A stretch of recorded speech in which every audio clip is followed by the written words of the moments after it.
আজকে নাকি 14ই ফেব্রুয়ারি বিশ্ব ভালোবাসা দিবস। তাতে আমার বাল ছিঁড়া গেল, কারণ আমি সবসময় ভালোবাসার উপরে থাকি, লোড নিতে পারি না। তাই আমার হয়তো ভালোবাসা লাগে না, বুঝতে পেরেছ? যাই হোক, গ্রামে গিয়েছিলাম ভোট দিতে। আসতে যেতে 2000 টাকা খরচ করে গ্রাম থেকে ভোট দিয়ে আবার ঢাকার উদ্দেশ্যে রওনা দিচ্ছি।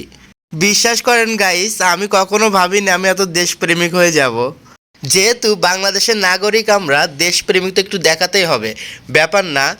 সকাল 6টা বাজে ছোট ভাই মুনির তার গাড়ি নিয়ে খুলনার উদ্দেশ্যে রওনা দিছি। দুই ভাই মিলে এখন যাচ্ছি খুলনাতে। এই পথ যদি শেষ না হয় তবে কেমন হবে তুমি বলো তো।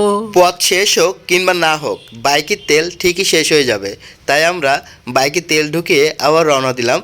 সাতক্ষীরা জেলা তালা থানায় এই মসজিদটা অনেক পুরাতন একটি মসজিদ। এই মসজিদটা নিয়ে মানুষের অনেক কৌতূহল আছে। জানি না এই মসজিদটা কত বছর আগে তৈরি করা হয়েছে। যাই হোক, আমরা খুলনায় চলে আসছি। এটা হচ্ছে খুলনা ডুমরিয়া। অনেক খিদা লাগছিল, খুলনা ডুমরিয়া এসে নাস্তা করার জন্য একটু ব্রেক নিচ্ছি। আমাদের সাতক্ষীরা জেলাতে অনেক ঠান্ডা। সেই ঠান্ডার ভিতরে সকাল 6টা বাজে উঠে কাঁপতে কাঁপতে খুলনা পর্যন্ত আসছি। আপনাদের ওদিকে কেমন ঠান্ডা জানাবেন।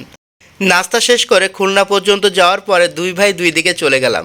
ভালো থাকিস মুনির, তোর জন্য অনেক বেশি দোয়া রইল ভাই। সবাই ভালো থাকবেন, সুস্থ থাকবেন। আসসালামু আলাইকুম।